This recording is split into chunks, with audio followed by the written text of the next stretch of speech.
Hello friends, आज हम solve करेंगे BHU 2020 का क्वेश्चन पेपर जो कि एग्रीकल्चर है। ठीक है, इसमें लगभग देखो सभी जानते हैं कि 50 क्वेश्चन आते हैं, वो आज हम डिस्कस करेंगे। और धीरे धीरे क्या है, जितने क्वेश्चन हैं लगभग 2011 से ऊपर वाले, ठीक है, लगभग सभी सॉल्व करवा दिए जाएंगे आपको। ठीक है, जो कि एग्ज़ाम में बहुत हेल्पफुल होते हैं। कई क्वेश्चन जो होते हैं BHU में हर बार रिपीट आते हैं, तो वो हम देख लेंगे। ठीक है, तो चलिए शुरू करते हैं। पहला क्वेश्चन देखते हैं। पहला क्वेश्चन है seed rate of hybrid rice. इसमें रेट आर नहीं लगा हुआ है, ठीक है। सीड रेट यानी बीज दर, ठीक। तो किलोग्राम प्रति हेक्टेयर में बताना है कि राइस संकर धान की बीज दर जो है वो 1 हेक्टेयर में कितनी लगती है। ठीक, तो इसकी एग्जैक्ट वैल्यू होती है 15 किलोग्राम। ठीक, तो 15 किलोग्राम जो है वो किस में है, पहले ऑप्शन में 12 से 15 किलोग्राम। ठीक है, तो इसमें सेकंड ऑप्शन है 25 से 30, ये होती नहीं हो। नेक्स्ट है 35 से 40 और 45 से 50। ठीक, तो ये 25 से 30 जो होती है वो फाइन राइस की होती है, जो महीन धान होता है उसकी 25 से 30 नॉर्मल सीड रेट लगती है। और जो मोटा धान होता है बोल्ड राइस, ठीक, बोल्ड राइस की जो सीड रेट लगती है वो कितनी लगती है, 35 से 40 किलोग्राम प्रति हेक्टेयर। तो इसमें पूछा क्या गया था, हाइब्रिड संकर धान की पूछी गई थी, तो पहला ऑप्शन सही हो जाएगा 12 से 15 किलोग्राम प्रति हेक्टेयर। ठीक, अगला है which of the following is known as assimilatory power of dark reaction of photosynthesis. निम्न में से प्रकाश संश्लेषण की प्रकाशीय अभिक्रिया के स्वांगीकरण क्षमता के लिए, ठीक है, स्वांगीकरण क्षमता के लिए को क्या कहते हैं। जो अच्छा, हाँ, को क्या कहते हैं। ठीक है, तो इसमें दिया है, हाँ, उसकी जो एसिमुलेटरी पावर है उसको क्या बोला जाता है। ठीक है, तो पहला ऑप्शन है RUDP और RUMP। तो ये होता ही नहीं है, नहीं डार्क में होता है नहीं लाइट रिएक्शन में, दोनों में किसी में नहीं होता है। वाटर एंड ऑक्सीजन होता नहीं है। ठीक, अगला है ATP NADPH, ठीक, NADPH। तो यही दोनों क्या होते हैं, मेन सोर्स होते हैं किसके, एनर्जी के, डार्क रिएक्शन में। ठीक, तो इसका ऑप्शन क्या सही हो जाएगा, ऑप्शन नंबर C। ठीक, ATP एंड PI ये होगा नहीं। अगला है the availability of zinc to plant become a complex problem at pH। पौधे में जिंक की उपलब्धता जो है वो किस pH पर अधिक समस्या हो जाती है। तो जब pH 5.5 से कम हो जाता है तो इसकी जो अवेलेबिलिटी है उसमें थोड़ी समस्या आने लगती है, कॉम्प्लेक्स बनाने लगता है। ठीक है, इस समय देखो जो लो pH होता है उसमें फास्फोरस भी ज़्यादा होता है। ठीक, तो जो pH जिसका कम होता है उसमें फास्फोरस डोमिनेंस होता है, जिससे क्या होता है, जिंक जो है वो फास्फोरस से जल्दी रिएक्ट कर लेता है। तो उस समय प्रॉब्लम आती है किस समय, किस pH पे, less than 0.5 to less than 0.55 पे। ठीक है, 5.5 पे। ठीक है, अगला है the best time of sowing mustard is. सरसों और राई की बुवाई का सर्वोत्तम समय क्या है। ठीक, तो ये जनरली सितंबर से अक्टूबर में बोई जाती है, जो राई है, मस्टर्ड है। ठीक, तो इसमें देख लेंगे सितंबर अक्टूबर किसी में दिया है, तो पहले ऑप्शन में अक्टूबर है, नेक्स्ट में नवंबर है, दिसंबर और जनवरी। ठीक, तो इसका ऑप्शन क्या सही हो जाएगा, अक्टूबर। तो पहला ऑप्शन सही हो जाएगा इसका। तो मस्टर्ड का जो बोने का समय है वो क्या है, अक्टूबर के महीने में। ठीक, ये मेनली रबी क्रॉप है। अगला है डायमीटर ऑफ क्ले पार्टिकल्स। मैंने पहले भी बताया था, एक अभी पेपर सॉल्व करवाया था पिछले लेक्चर में मैंने, तो इसमें सबके साइज बताए थे। तो जो क्ले होता है वो सबसे छोटा होता है। ठीक है, यानी कि ऑर्डर क्या होता है, अगर हम टेक्सचर क्लासेस की बात करें तो सबसे बड़ा होता है सैंड, फिर होता है सिल्ट, देन होता है क्ले। ठीक, तो ये सबसे बड़ा होता है। फिर इसके बाद सिल्ट, तो जिसमें पूछा है क्ले का साइज, तो क्ले का साइज होता है लेस देन 0.002 mm, या कह सकते हो 0.002 mm से कम। ठीक है, तो इसमें देख लेंगे कौन सा ऑप्शन सही है। तो इसमें पहले जो ऑप्शन दिया है, ठीक है, और बाकी हम देखेंगे नहीं क्या क्या मतलब है देखने का। ठीक है, तो आंसर हमें मिल गया है। ठीक, कुछ चीजें देखो, कुछ आंसर होते हैं कि पहले ही देख के लग जाते हैं और कुछ थोड़े कंफ्यूजन वाले होते हैं। ठीक है, जैसे कि निम्न में गेहूं की प्रजाति कौन सी है, तो मान लो पहले ऑप्शन में भी गेहूं की प्रजाति है, सेकंड में भी है। ठीक है, तो ऐसे क्वेश्चन हम जब हम अटेम्प्ट करते हैं तो उस समय हमें चारों ऑप्शन देखने की जरूरत पड़ जाती है। तो अगर ऐसे क्वेश्चन दिया हो तो हम देख लेंगे। ठीक है, पहले ऑप्शन सही। अगला है yellow leaf curl virus. Tomato में जो येलो लीफ कर्ल होता है, पत्तियां जो मुड़ जाती हैं, ठीक है, पीली पड़ के मुड़ जाती हैं, वो किससे होता है? पहले सीधे सीधे इसमें दिया है, ठीक है, किससे होता है? वायरस। ठीक, वायरस से होता है। तो मैंने बताया था कि पहले भी बता चुके हैं, वायरस और माइकोप्लाज्मा से जितने रोग होते हैं उनको फैलाने के लिए एक वेक्टर की ज़रूरत होती है, एक वाहक की ज़रूरत होती है जो एक अनहेल्दी प्लांट से हेल्दी प्लांट में ले जा सके। ठीक है, तो इसमें देख लेंगे इसका वेक्टर क्या है, किसके द्वारा फैलता है। तो पहला aphid, honey bee, white fly और टर्माइट। ठीक है, तो ऑप्शन क्या सही हो जाएगा इसका? White fly. इसे कहते हैं, इसका जो जूलॉजिकल नेम है वो है बेमेसिया टेबेसाई। बेमेसिया टेबेसाई, ठीक है, व्हाइट फ्लाई, सफेद मक्खी। तो ये क्या करती है? ये वेक्टर है किसका? येलो लीफ कर्ल वायरस का। ठीक, अगला है beetle is the insect of order, यानी बीटल का बताना है इसमें ऑर्डर क्या है, किस ऑर्डर से बिलोंग करता है। तो पहला है कोलियोप्टेरा, लेपिडोप्टेरा, नेक्स्ट है हेमिप्टेरा और थाइसैनोप्टेरा। ठीक है, तो इसमें देख लेंगे कोलियोप्टेरा में देखो दो आते हैं, बीटल्स भी आते हैं और बीविल्स भी आते हैं, बीटल्स एंड बीविल्स, बीटल्स एंड बीवल्स दोनों आते हैं। ठीक, नेक्स्ट है लेपिडोप्टेरा। तो लेपिडोप्टेरा भी देख लेंगे, तो इसमें जो मॉथ और बटरफ्लाईज, देखो मॉथ को हिंदी में कहते हैं सलब, और बटरफ्लाई सभी जानते हैं तितली। ठीक, तो जो मॉथ एंड बटरफ्लाईज है वो किस में आती है? लेपिडोप्टेरा में। ठीक, नेक्स्ट है हेमिप्टेरा। हेमिप्टेरा में आते हैं आपके जितने बग्स होते हैं, वो सभी किस में आते हैं? हेमिप्टेरा में आते हैं। और थाइसैनोप्टेरा में आता है थ्रिप्स आपका, जो ये भी रिस्पॉन्सिबल होता है एक डिजीज को दूसरे में फैलाने में, जितनी वायरस वाली डिजीज होती हैं। ठीक है, वायरस और माइकोप्लाज्मा। ठीक, तो इसका ऑप्शन क्या सही हो जाएगा? पहला। अगला है element responsible for maintaining cell turgor. Cell turgor को मेंटेन करने के लिए जो कोशिका है, ठीक है, उसको टर्गर को मेंटेन करने के लिए कौन सा एलिमेंट जो होता है वो उत्तरदायी होता है। ठीक, तो हम यहाँ पे देखो एक चीज और देख लेते हैं कि कौन सा एलिमेंट जो है वो एसेंशियल है, कौन सा एसेंशियल नहीं है। ठीक, तो जिससे क्या होता है? ऑप्शन एलिमिनेट हो जाता है। सोडियम क्या एसेंशियल है? नहीं है। अगर ये टर्गर में सभी में हेल्प करने लगेंगे ये दोनों, तो एसेंशियल कहलाएंगे। ठीक है, तो ये दोनों ऑप्शन तो होंगे नहीं। बचा क्या है? कैल्शियम और पोटास। तो ये कैल्शियम का ओनली जो होता है वो सेल पैक्टेट बनने में होता है, सेल पैक्टेट। ठीक है, तो इसका ऑप्शन सही हो जाएगा के। तो इसका 1 पॉजिटिव, यानी ये फॉर्म जो है वो हेल्प करता है सेल टर्गर को मेंटेन करने में।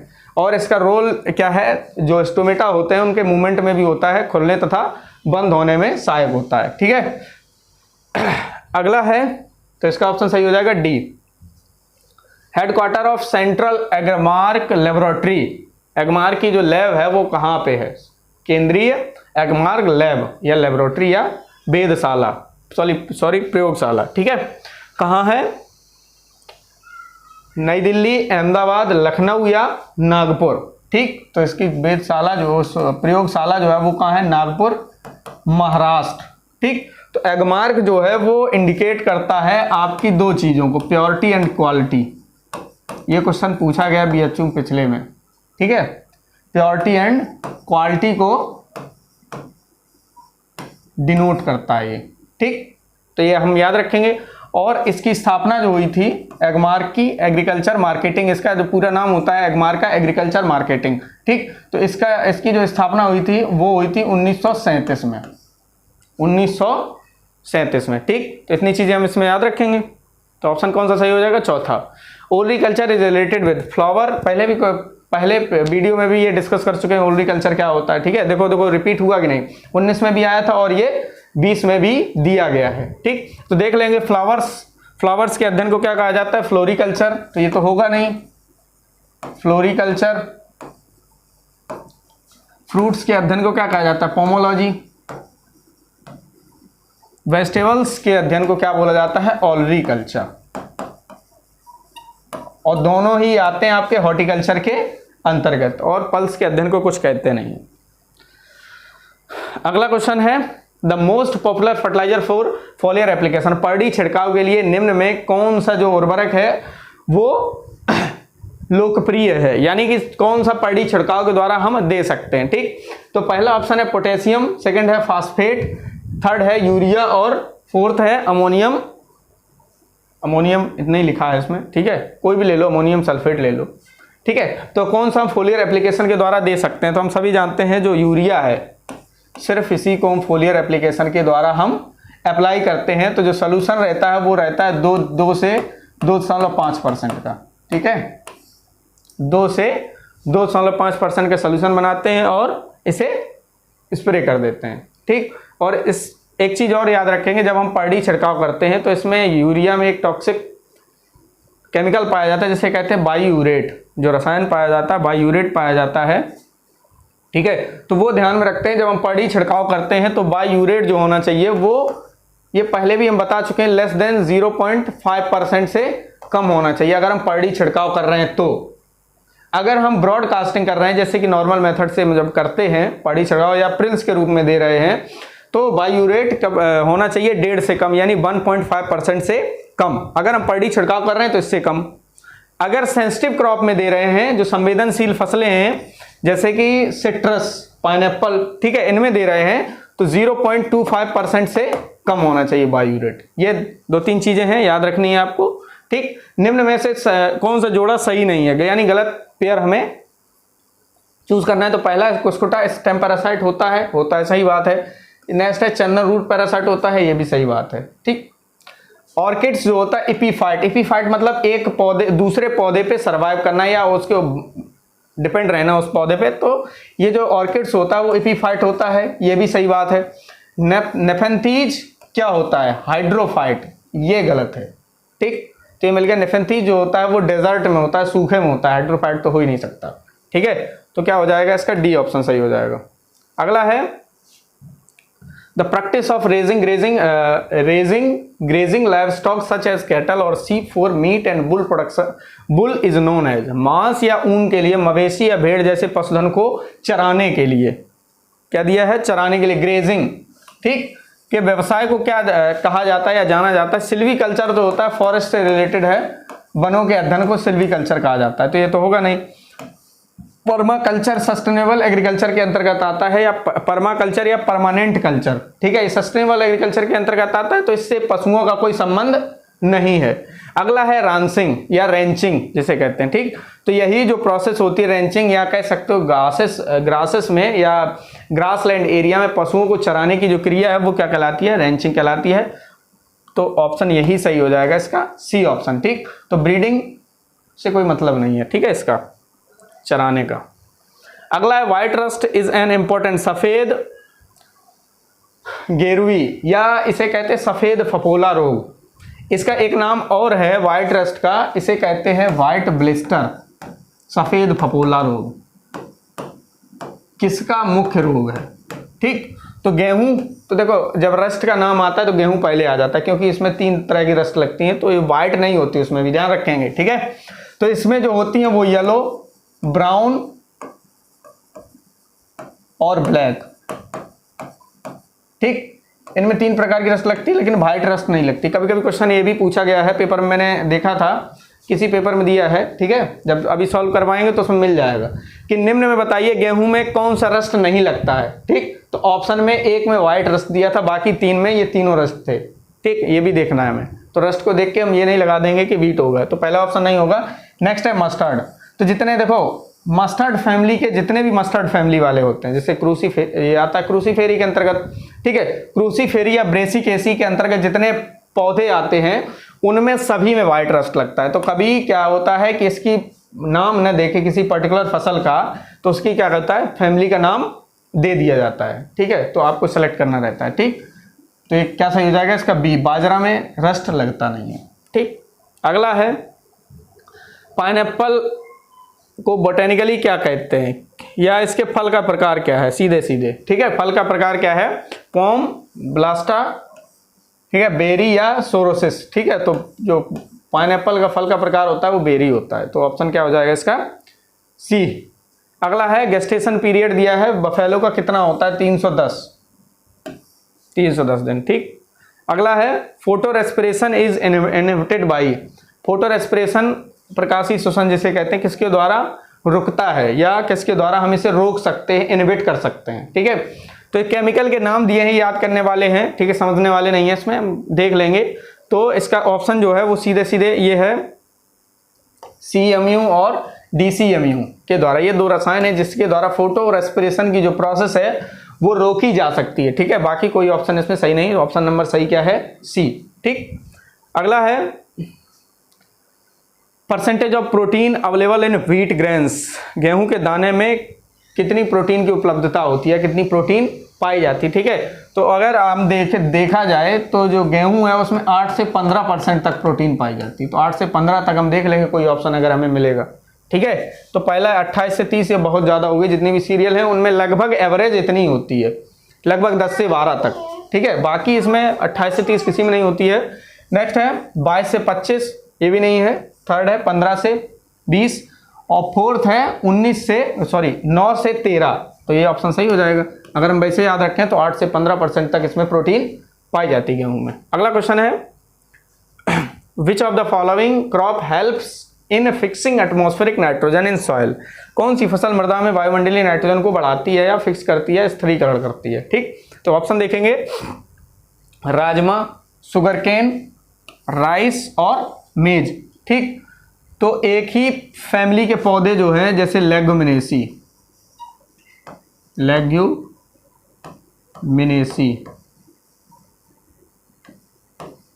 ठीक है, लेग्यूमिनेसी, उसी के पौधे जो होते हैं वो नाइट्रोजन को फिक्स करते हैं क्योंकि उन्हीं की रूट में क्या है, राइजोबियम बैक्टीरिया पाया जाता है। तो देख लेंगे इसमें जो है वो लेग्यूमिनेसी का क्या है, राजमा, ठीक है, यही नाइट्रोजन को बढ़ाता है। देखो एक्चुअली अगर बात करें तो राजमा जो है वो उसमें नोड्यूल तो पाए जाते हैं लेकिन नॉन इफेक्टिव होते हैं, ठीक है, काम के नहीं होते हैं। जो काम के होते हैं उनका कलर जो होता है पिंक, इसमें जितने पाए जाते हैं सब व्हाइट कलर के पाए जाते हैं, यानी इफेक्टिव नहीं होते हैं। लेकिन अगर हम यहाँ ऑप्शन की बात करें, ऑप्शन के देख के हमें क्या लगाना है, तो राजमा ही इसमें सही होगा, ठीक है। बाकी ये फिक्स नहीं करता है, लेग्यूमिनेसी का इसलिए यहाँ सही किया गया है। बाकी क्या है, सभी ग्रेमिनी कुल के हैं, तो ये ग्रेमिनी कुल में नाइट्रोजन कोई पौधा जो है वो फिक्स नहीं करता है। अगला है कोरिलेशन कोएफिशिएंट, सहसंबंध गुणांक की जो रेंज होती है वो कितनी होती है, तो इसकी जो रेंज होती है -1 से +1 होती है। इसका पहला ऑप्शन सही है, ठीक है। और इसमें कोई ऑप्शन सही नहीं है, इसमें इनफाइनाइट दिया माइनस से प्लस इनफाइनाइट 0 से 1, ये सही नहीं होगा, ठीक है। इसमें सही क्या होगा, -1 से +1। पूसा नन्ना जो है वो प्रजाति किसकी है, निम्न में दिया है किसकी, पहली है कोकोनट, गुआवा, पपाया या मैंगो। तो ऑप्शन क्या होगा, पपाया, ठीक। तो पूसा नन्ना जो है वो प्रजाति पपाया की है जो गृह वाटिका के लिए प्रयोग की जाती है, यानी घर में क्या है, गमले में से हम उगा सकते हैं, घर में उगा सकते हैं, ठीक है। गृह वाटिका या कह सकते हो हाई डेंसिटी प्लांटिंग के लिए प्रयोग की जाती है पूसा नन्ना, ठीक। तो इसका ऑप्शन क्या सही हो जाएगा, सी। अगला है which of the following crop is used for green manuring, हरी खाद के लिए कौन सी फसल जो है वो प्रयोग होती है, मेज। पहला ऑप्शन है मेज। नेक्स्ट है राइस, शुगरकेन और सेसबेनिया कहते हैं ढैंचा, ठीक। सेसबेनिया क्या होता है हिंदी में, ढैंचा। अब देखो यहाँ पे हम जो मैन्योर वाली बात है, जो मैन्योरिंग के लिए प्रयोग होता है वो डिपेंड करता है CN रेशियो पे, उस स्टबल का CN रेशियो कितना है। अगर देखो किसी भी स्टबल का कार्बन नाइट्रोजन अनुपात जो है वो 25 अनुपाते या 20 अनुपाते 1 से कम है, 20 अनुपाते 1 से कम है, तो उसमें खनिजीकरण की प्रोसेस होगी। खनिजीकरण का मतलब होता है अनअवेलेबल न्यूट्रेंट से अवेलेबल रूप में बदलना, ठीक। अगर किसी भी स्टबल का CN रेशियो जो है वो आपका हो जाता है 20 से 30 अनुपाते 1, तो उसमें ना ही खनिजीकरण होगा ना ही अखनिजीकरण होगा, ना ही होगा मिनरलाइजेशन ना ही होगा इमोबिलाइजेशन, ठीक है। और जिसका CN रेशियो मोर देन 30 अनुपाते 1 से अधिक होता है तो उसमें खनिजीकरण की प्रोसेस होती ही नहीं है, अखनिजीकरण होने लगता है, ठीक है। तो इसमें याद रखेंगे, तो जितने सीरियल्स होते हैं या ग्रेमनिकुल के होते हैं उनमें किसी भी का CN रेशियो जो है वो इतना नहीं होता, बहुत वाइड CN रेशियो होता है। जितना देखो CN रेशियो जितना कम होगा, किसी भी स्टबल का CN रेशियो जितना कम होगा, मिनरलाइजेशन की प्रोसेस उतनी ही तेज और उतनी ही सही होगी। ठीक, तो जितने ग्रेमनिकुल के उसका किसी को नहीं दिया जाता, तो ऑप्शन इसका क्या हो जाएगा, डी। इसका जो CN रेशियो होता है बहुत कम होता है। ठीक है, इसीलिए इसका प्रयोग किया जाता है। अगला है गोल्डन राइस, किसके लिए जाना जाता है, high vitamin A, high protein, zinc या हाई आयरन। तो इस जो प्रोटीन जो होती है वो विटामिन होती है ए, सबसे ज़्यादा पाई जाती है गोल्डन राइस में, इसीलिए जाना जाता है ये, इसीलिए प्रयोग किया जाता है। ठीक है, अगला है म्यूटेशन। म्यूटेशन जनरली मतलब उत्परिवर्तन जो होता है वो प्रायः कैसा होता है, तो पहले ऑप्शन देख लेते हैं फिर आंसर बताते हैं इसका।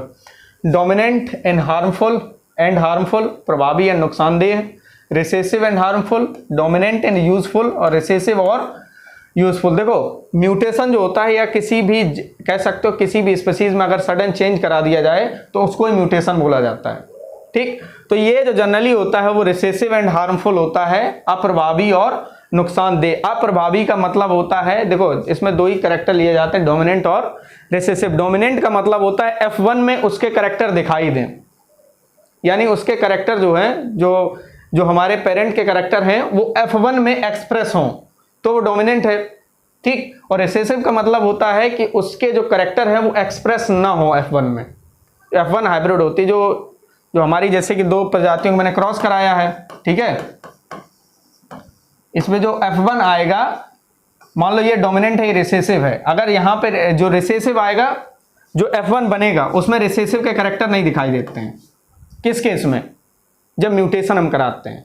ठीक है, तो रिसेसिव का मतलब होता है कि जिसके कैरेक्टर जो है वो एक्सप्रेस ना हो, तो म्यूटेशन जिसमें हम कराते हैं तो उसमें जो कैरेक्टर होते हैं स्पीशीज के वो एक्सप्रेस नहीं होते हैं। तो इसका आंसर क्या हो जाएगा, रिसेसिव एंड हार्मफुल। और ये ऑलवेज हार्मफुल होता है, ये यूजफुल नहीं होता है। जो यूजफुल होता है उसका परसेंटेज होता है 0.1%, 0.1%, और 99.9% जो है वो म्यूटेशन हार्मफुल होता है। तो इसका आंसर क्या सही हो जाएगा, बी। ठीक है, अगला है browning symptom of cauliflower is due to deficiency of. फूलगोभी में भूरापन लक्षण, जो पत्तियों में ब्राउनिंग हो जाती है, भूरापन आ जाता है। ठीक है, वो किसकी कमी के लक्षण होता है, जिंक, आयरन, बोरान और मॉलिब्डेनम। तो इसका क्या सही हो जाएगा, बोरान, सी ऑप्शन सही। ठीक, नेक्स्ट है grasshopper belongs to order. ये इंसेक्ट है, कीट है, ग्रास हॉपर को टिड्डा बोलते हैं। टिड्डे का जो ऑर्डर है वो क्या है, लेपिडोप्टेरा। देखो अभी मैंने बताया था, लेपिडोप्टेरा होता है क्या, इसमें आते हैं moths and butterfly. Moths and butterfly, butterfly जो होती है वो सभी जानते हैं दिन में निकलती है, रात में नहीं निकलती है। और मॉथ जो होते हैं वो नॉक्टर्नल हैबिट के होते हैं। ठीक है, और वो डायर्नल हैबिट के। ठीक, इसमें क्या पूछा, ग्रास हॉपर। तो आर्थोप्टेरा के अंतर्गत ग्रास हॉपर और लोकस्ट, जितने भी होते हैं जैसे डिजर्ट लोकस्ट, वो सभी क्या है, आर्थोप्टेरा के अंतर्गत आ जाते हैं। ठीक है, अगला है how many ATP is net gain during citric acid cycle of aerobic respiration of one glucose. ठीक है, तो ये ग्लूकोज के ऑक्सीजन शोषण के साइट्रिक एसिड चक्र के दौरान कितने ATP नेट प्राप्त होते हैं, तो इसका आंसर सही होगा, इस दौरान जो होते हैं वो 24 ATP, बी ऑप्शन सही। ठीक, नेक्स्ट है when cell are placed in hypotonic solution then its size. Hypotonic solution या कह सकते हो वीक सोल्यूशन।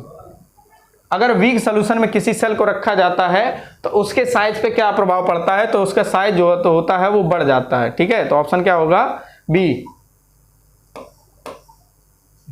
ठीक, और एक होता है हाइपरटोनिक सोल्यूशन, जैसे किशमिश बनाते हैं। ठीक है, तो इसमें जो सांद्र होता है सोल्यूशन कंसंट्रेटेड होता है। ठीक है, जैसे कोई सेल डालते हैं तो वो क्या होती है, पिसक जाती है, उसका साइज रिड्यूस हो जाता है। अगर हाइपरटोनिक दिया होता है तो ऑप्शन क्या सही होता है इसका, डिक्रीज, घटता है सेल का साइज। ठीक है, एक होता है आइसोटोनिक, जो हम जनरली देखा होगा, जो ड्रॉप डालते हैं आंख में, वो आइसोटोनिक सोल्यूशन होता है। ना ही उसमें ज़्यादा सांद्रता होती है ना ही कम होती है, मीडियम, मतलब दोनों में कोई ज़्यादा डोमिनेंट नहीं होता। ठीक है, उसे कहते हैं आइसोटोनिक। तो इसका ऑप्शन सही हो जाएगा बी। अगला है the yellowish colour in cow milk.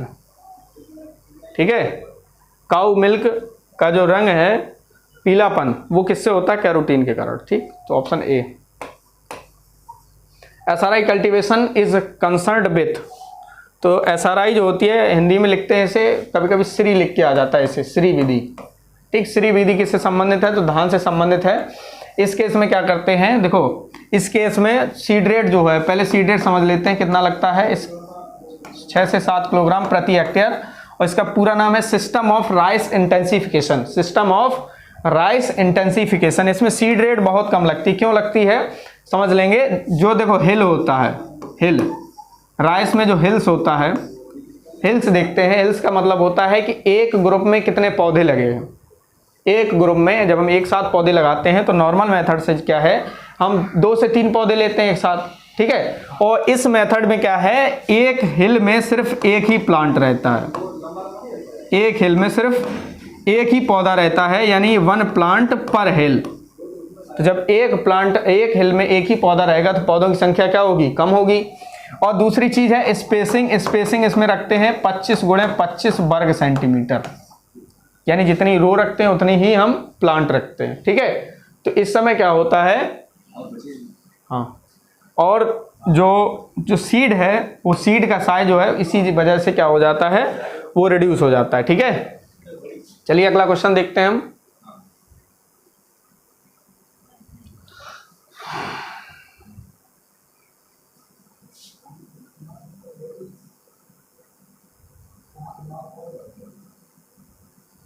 अगला क्वेश्चन है which part of cell work as collection and dispatch station of protein product. उसका कौन सा भाग जो है प्रोटीन उत्पादन, संकलन और संवहन का क्या करती है, यानी ठीक है समझ रहे हो ना। कलेक्शन यानी इकट्ठा करना और डिस्पैच करने, एक स्थान से दूसरे स्थान तक ले जाना। तो कौन काम करता है ये?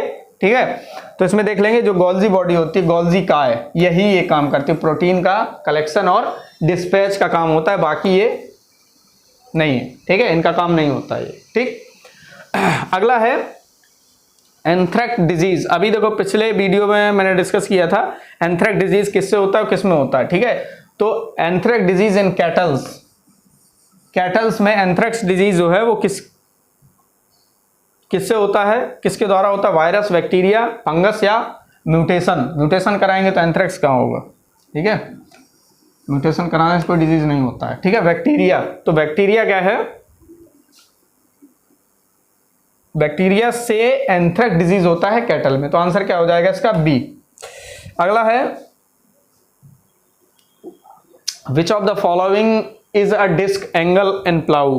ठीक है, जब आपको इंजीनियरिंग के वीडियो प्रोवाइड कराए जाएंगे तो उस समय बताएंगे डिस्क एंगल और टिल्ट एंगल। 2 एंगल होते हैं, जब हम जुताई करते हैं तो 2 एंगल देखे जाते हैं। इसमें जो डिस्क प्लाऊ होता है उसमें 2 एंगल देखे जाते हैं, टिल्ट और डिस्क एंगल। ठीक है, तो इसमें डिस्क एंगल की वो पूछिए वैल्यू कितना होता है। ठीक, तो डिस्क एंगल जो होता है वो होता है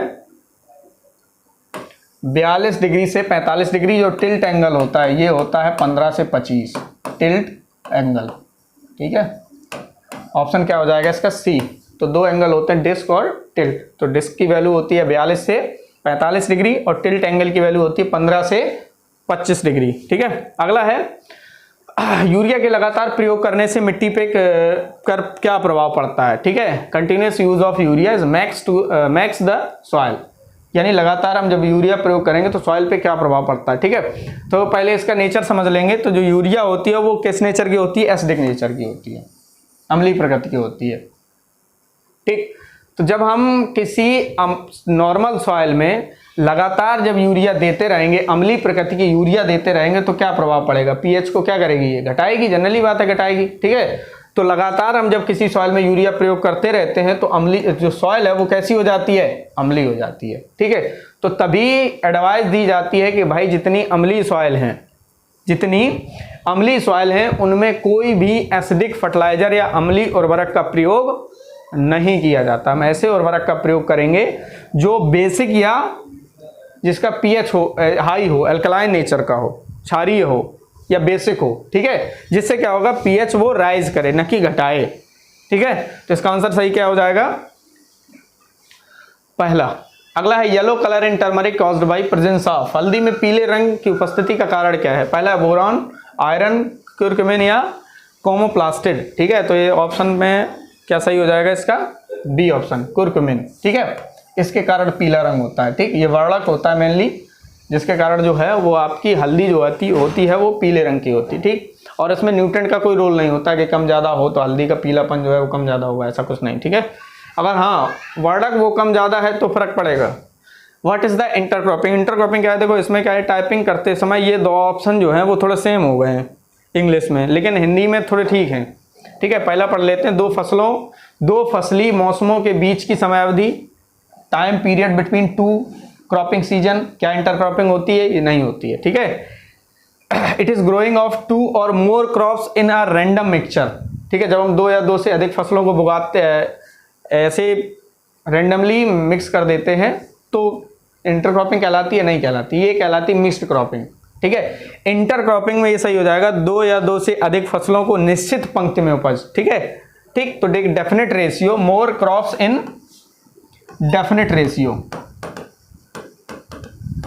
तो ऑप्शन क्या हो जाएगा इसका सही?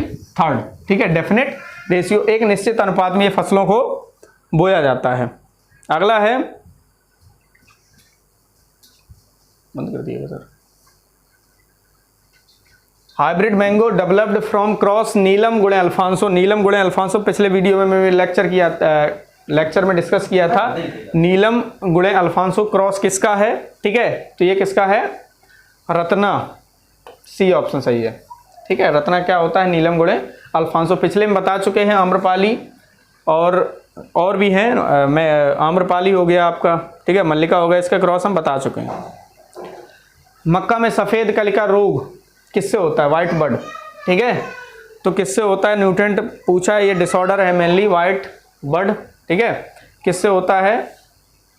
जिंक की कमी से। ठीक, जैसे धान में खैरा भी होता है जिंक की कमी से। ठीक, तो डिसऑर्डर हर एग्जाम में एक न एक, जैसे कि BHU ICR है, तो किसी न किसी में कोई ना कोई कभी पूछा जा सकता है। ठीक है, इसलिए क्या है, जिसके इंपॉर्टेंट डिसऑर्डर होते हैं वो हम याद कर लेंगे इसके। ठीक, अगला है, which of the following micronutrient most useful for enhancing oil content in mustard. देखो जितनी ऑयल सीड फसलें होती हैं उनमें कौन सा ऐसा पोषक तत्व है जो ऑयल कंटेंट को बढ़ा देता है या ऑयल सिंथेसिस को बढ़ा देता है? तो सीधा सीधा इसका सेकेंडरी न्यूट्रिएंट है, वो क्या नाम है इसका? सल्फर। सल्फर क्या है? जितनी ऑयल सीड फसलें होती हैं उनमें सल्फर कंटेंट बढ़ा देता है, तो इसका ऑप्शन सही क्या हो जाएगा? B. For the reclamation of alkaline soil, क्षारीय मृदा को सुधारने के लिए फार्मर क्या है, क्या उपयोग करता है इसमें? जैसे म्यूरेट ऑफ पोटास, KCl जिसे कहते हैं। ठीक है, पोटेशियम क्लोराइड, यूरिया, लाइम और जिप्सम। ठीक, तो क्षारीय मृदा को सुधारने के लिए जो प्रयोग किया जाता है वो किया जाता है जिप्सम और पायराइट। जिप्सम और पायराइट, और इनका जो अमाउंट होता है वो इनके जो क्वांटिटी होती है वो डिपेंड करती है सॉइल पीएच पे। कितना पीएच है? कम पीएच है तो कम डालेंगे, और ज़्यादा पीएच है तो हमें ज़्यादा अप्लाई करना पड़ता है। और चूना का प्रयोग किया जाता है एसिडिक सॉइल को सुधारने में, रिक्लेमेशन में। ठीक, अगर हम इसका प्रयोग करेंगे, यूरिया का भी बताया है पीछे, इसका प्रयोग नहीं, ये उर्वरक है, ये खुद सॉइल को जब हम लगातार प्रयोग करते हैं तो खुद अम्लीय बना देता है। ठीक है, ये सुधारता नहीं। जीन फॉर जीन हाइपोथेसिस किसने दी थी? परिकल्पना जो है वो फ्लोर ने 1956 में दी थी, 1956। ठीक है, जीन फॉर जीन हाइपोथेसिस किस में दी थी? लिंसीड रस्ट, लिंसीड की जो गिरवी होती है उसमें सबसे पहले ये हाइपोथेसिस है, परिकल्पना है, वो दी गई थी। ठीक है, अगला है डस्ट टेस्ट, DUS टेस्ट जो है परीक्षण है, वो किस परीक्षण के लिए शुरू किया गया है? ठीक, किस में प्रयोग किया जाता है? Cattle breed, milk purity, crop varieties और इरिगेशन। देखो डस्ट पूरा होता है डिस्टिंक्टनेस,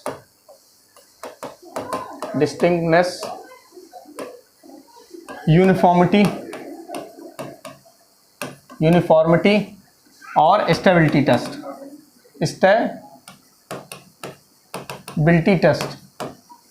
ये जो टेस्ट किया जाता है वो क्रॉप वैरायटी में यूनिफॉर्मिटी है या नहीं, उनके पेरेंट को लेके यूनिफॉर्मिटी या करेक्टर मैच कर रहे हैं या नहीं, ये देखा जाता है इस टेस्ट में। तो ऑप्शन क्या हो जाएगा? सी ऑप्शन सही। ठीक है,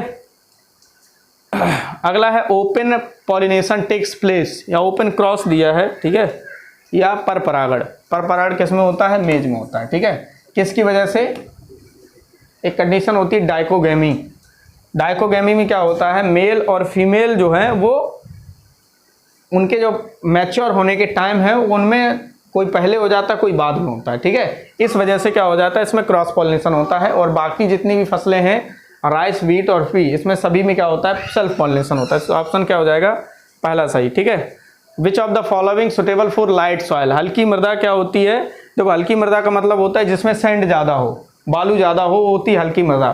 तो इसमें पूछा है कि हल्की मृदा हेतु कौन सी फसल है, यानी कौन सी फसल हल्की मृदा में उगाते हैं। तो पहला है ग्राउंडनट, सेकंड है व्हीट, मेज और मस्टर्ड। देखो, हल्की मृदा में वही उगाएंगे जिसके जो इकोनॉमिक पार्ट है वो जमीन में, यानी कि सॉइल के अंदर होगा, ठीक। तो सॉइल के अंदर क्या होगा, ग्राउंडनट। तो ग्राउंडनट के जो कर्नल होते हैं वो कहाँ होते हैं, या पॉड, जमीन के अंदर होंगे। तो हल्की मृदा में क्या होता है, जब हम बुवाई करते समय भी आसानी होती है, और कटाई, हार्वेस्टिंग, जब हम डिगिंग करते हैं, हार्वेस्टिंग का मेथड क्या है, डिगिंग, जब हम डिगिंग करते हैं तो उस समय भी आसानी होती है बाहर निकालने में, ठीक है। तो इसका क्या होगा, मूंगफली। अगला है फास्फोरस डीएपी में किस रूप में पाई जाती है? तो सभी जानते हैं फास्फेट, ठीक है, पहले सी ऑप्शन। नेक्स्ट है वेल डिफाइंड न्यूक्लियस, उचित परिभाषित केंद्रक किसमें पाया जाता है? तो देखो, जितने यूकैरियोट्स होते हैं, जितने यूकैरियोट्स होते हैं उन सभी में क्या है, न्यूक्लियस पाया जाता है। और बाकी जैसे प्रोकैरियोट्स, साइनोबैक्टीरिया और बैक्टीरिया, ठीक है, इनमें क्या होता है, इसमें न्यूक्लियस नहीं पाया जाता, ठीक है। और जैसे कि जो यूकैरियोट्स का उदाहरण जैसे प्रोटोजोआ है, प्रोटोजोआ जितने एनिमल्स होते हैं, एनिमल्स और फंगस, ठीक है, इनमें सब में क्या होता है, न्यूक्लियस पाया जाता है। बाकी प्रोकैरियोट्स, साइनोबैक्टीरिया और बैक्टीरिया में एब्सेंट होता है, ठीक है। अगला क्वेश्चन है खैरा डिजीज राइस में किससे होता है? सभी जानते हैं कि जो जिंक है उसकी कमी के द्वारा होता है, अभी बता चुके हैं ये पहले हम। जिंक की कमी से देखो 2 रोग पूछे गए हैं जिंक की कमी से, दोनों, ठीक है, पहला व्हाइट बर्ड और खैरा, ठीक। अगला है food produced by leaf and transported through, पत्तों द्वारा बना भोजन किसके द्वारा भेजा जाता है? तो देखो, टिश्यू में 2 होते हैं, फ्लोएम और जाइलम, ठीक। इसका काम होता है फूड को ट्रांसपोर्ट करना, एक जगह से दूसरी जगह ले जाना, ठीक है। और जाइलम का होता है वाटर, ठीक है, वाटर और न्यूट्रिएंट, साल्ट जितने पाए जाते हैं, ठीक है, उनका मूवमेंट, ठीक। तो ऑप्शन क्या होगा इसका, C. Which of the following is responsible for ripening of the fruit? निम्नलिखित में से लास्ट क्वेश्चन है, हाँ, फलों को पकाने में कौन सा जो है वो रसायन प्रयोग किया जाता है? पहला है ethanol, acetic acid, gibberellic acid और एथिलीन, ठीक है। तो इसका ऑप्शन सही होगा एथिलीन। फलों को पकाने में एथिलीन हार्मोन का प्रयोग किया जाता है, ठीक है। ये 2 प्रकार का, ये 2 फॉर्म में पाया जाता है। देखो, एक एथिलीन एक ऐसा हार्मोन है जो लिक्विड और गैसेस दोनों रूप में पाया जाता है, ठीक है। तो पहला जो इसका फॉर्म है वो है एथेरॉल और सेकंड है एथेफॉन, ठीक। ये जो होता है वो लिक्विड रूप में होता है, ये होता है गैसेस रूप में, ठीक है। एथेरल का प्रयोग किया जाता है, याद रखेंगे, एथेरल का प्रयोग किया जाता है फीमेल फ्लावर, जब हम कुकुरबिटेसी फीमेल फ्लावर नहीं आते हैं उस समय इस हार्मोन का प्रयोग किया जाता है। और एथेफॉन का प्रयोग किया जाता है फलों को पकाने में, ठीक है। लगभग हो गया है।